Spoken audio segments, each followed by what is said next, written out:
Como ya la mayoría sabemos y conocemos, existen muchas formas y diversos métodos para poder realizar o llevar a cabo apareamientos.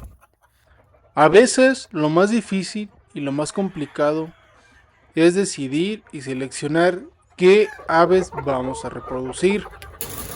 A veces también tenemos las alternativas de poder hacer apareamientos descendentes y colaterales.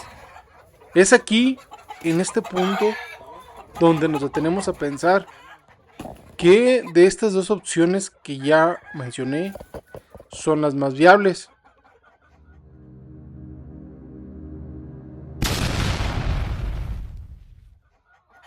Lo primero que debemos de entender es cuáles son los grados parentescos. Y así de esta forma vamos a poder determinar de algún modo qué es lo más viable para poder llevar a cabo un apareamiento o un cruce. Primero que nada vamos a entender lo que es el pariente colateral. El pariente colateral básicamente son todos los hermanos, sin importar si se llevan 1, 2 o 3 años de ventaja o de diferencia de edad de uno con respecto a otro. Es decir, si los pusiéramos en un esquema o en un árbol genealógico, todos estos individuos estarían en el mismo grado de consanguinidad. Por lo tanto, hablar de un apareamiento a nivel o a tipo colateral, estaríamos hablando que sería reproducir o aparear hermano con hermano. De este modo o de este proceso ya hemos visto algo, en lo cual hemos mencionado que es una forma en la que simplemente, digámoslo así, es sellar total y completamente una genética ya existente, porque no estamos dando pie ni paso a ningún otro tipo de poder establecer o mejorar algún fenotipo o algún gen. Simplemente se quedan tal y como ya están. ¿Por qué? Porque ambos individuos están aportando la misma cantidad de información genética y por lo tanto no se permite ninguna reconstitución o recombinación que permita que exista de algún modo una evolución o una mejoría. Simplemente el reacomodo que se realiza a este nivel es para dar paso a un nuevo ser sin llevar ninguna información adicional ni extra, simplemente conservando lo que ya se tiene fijado o existente hasta ese momento. Por otro lado, el apareamiento descendente se toma a partir de un individuo, el cual con generación tras generación surgen individuos cuya información genética es diferente entre sí.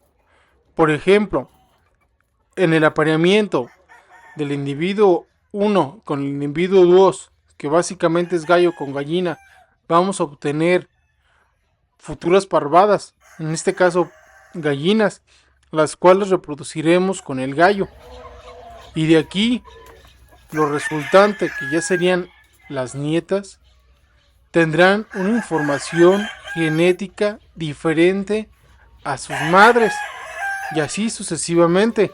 Las bisnietas con respecto a sus madres también tendrán una información diferente genéticamente hablando.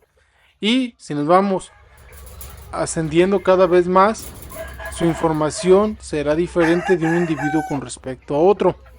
Es aquí, entonces, donde vamos a plantear la pregunta que habíamos hecho. Con respecto a los apareamientos, ¿qué es más viable? ¿Reproducir colateralmente o descendentemente? ¿Cuál es más sano?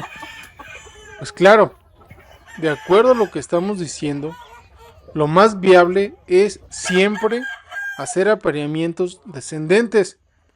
¿Por qué? Porque como ya vimos, dentro de lo que se podría llamar recombinación genética, simplemente estamos dando hincapié o paso a que nueva información o que la mejor información genética existente dentro de nuestros individuos se vaya adaptando de mejor manera. No estamos, digámoslo así, tratando de meter en un solo individuo la misma información. Estamos dando paso a esa evolución, a ese proceso de mejora continua, en la que fenotípicamente vamos a ver mejor expresado estas cualidades y estos rasgos. Ahora, partiendo de algún modo de las explicaciones de lo que es colateral y de lo que es descendente, los ejemplos para poderlo ver un poco más claro son los siguientes. Normalmente cuando buscamos el aparear o reproducir entre hermanos es con la finalidad de lograr establecer una línea, digámoslo así, nueva, porque ya no queremos moverle, queremos que se quede exactamente tal y como está. Aunque claro, dentro de los riesgos implícitos que lleva esto, es que podemos encontrar ciertos detalles, ciertos defectos. Tomemos en cuenta que este tipo de detalles o este tipo de problemática se puede llegar a presentar siempre y cuando sean problemas que se vengan arrastrando. Porque como ya lo hemos visto, este tipo de apareamientos nos sirven para comprobar de algún modo la genética que portan nuestras aves. Porque si bien el aparear hermano con hermano nos dará como resultado el saber si los primeros individuos que dieron paso a esa línea que ya tenemos formada y que posteriormente nosotros decidimos aparear entre ellos mismos, nos va a dar aquí el resultado de saber si portaban algún gen recesivo, el cual no quisimos y que poco a poco fuimos ocultando, y que fue hasta este nivel de apareamiento donde se volvió a mostrar. Pero si bien, por otro lado, todo el tiempo esta línea fue bien trabajada, bien manejada, pero sobre todo bien seleccionada, nunca nos presentará ningún problema de este tipo. Ahora, por el otro lado, el hacer apareamientos descendentes básicamente nos va a ayudar a poder establecer o fijar cualidades, rasgos y características. Porque si bien conforme nos vayamos haciendo este tipo de consanguinidades, ya sea hacia el lado del macho o hacia el lado de la hembra, cada vez el grado de porcentaje de, digámoslo así, de genética hacia un lado o hacia otro será mayor. Y es aquí entonces que los rasgos que estamos buscando se irán fijando de mayor manera. Por lo tanto, el hacer este tipo de apareamientos básicamente nos sirve para dar pie a conservar o a denotar ciertos rasgos con una mayor frecuencia o con una mayor visibilidad, por decirlo así.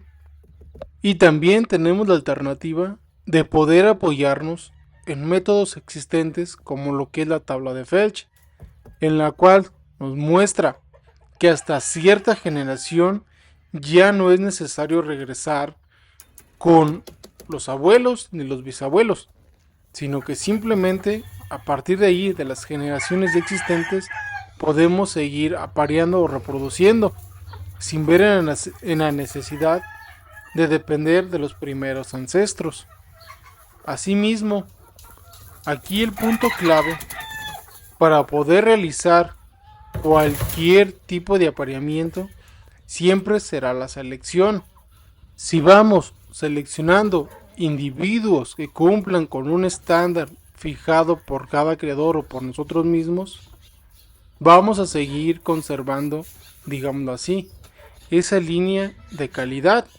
Porque si bien vamos buscando aves altas, de un peso promedio, de plumas largas, de colas largas, con ciertos rasgos específicos o características específicas, y sin importar la cantidad de individuos que lleguemos a tener por cada generación, somos muy claros y objetivos en nuestra selección, claro que iremos dando pie a que esa línea se conserve por varias generaciones, incluso décadas, Pero también, si en algún punto dejamos u omitimos, por la razón que sea, el hacer una selección adecuada, pues claro que eso nos traerá problemas a la larga.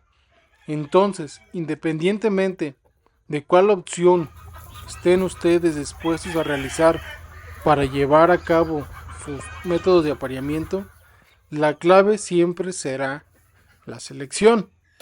Porque como yo siempre lo he dicho, nuestras aves son el resultado de lo que nosotros somos como criadores.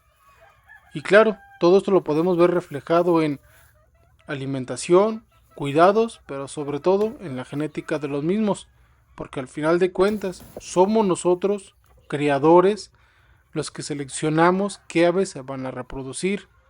No damos la oportunidad de poder preguntarle a las aves cuáles son los que se quieren reproducir. Por lo tanto, la responsabilidad de que esta línea se pueda mantener generación tras generación será claramente nuestra. Y adelantaré la pregunta para el siguiente tema. ¿Ustedes conocen cuáles son las dos aves más fundamentales dentro de la gallística? Les adelantaré la mitad de la respuesta. Una de estas aves es o son los white hackles. Muy bien, el por qué lo veremos en el siguiente video. Y por lo mientras, ustedes díganme cuál es la otra ave que es fundamental para la gallística. Me despido de ustedes, su amigo y servidor, el ingeniero Rogelio Soto.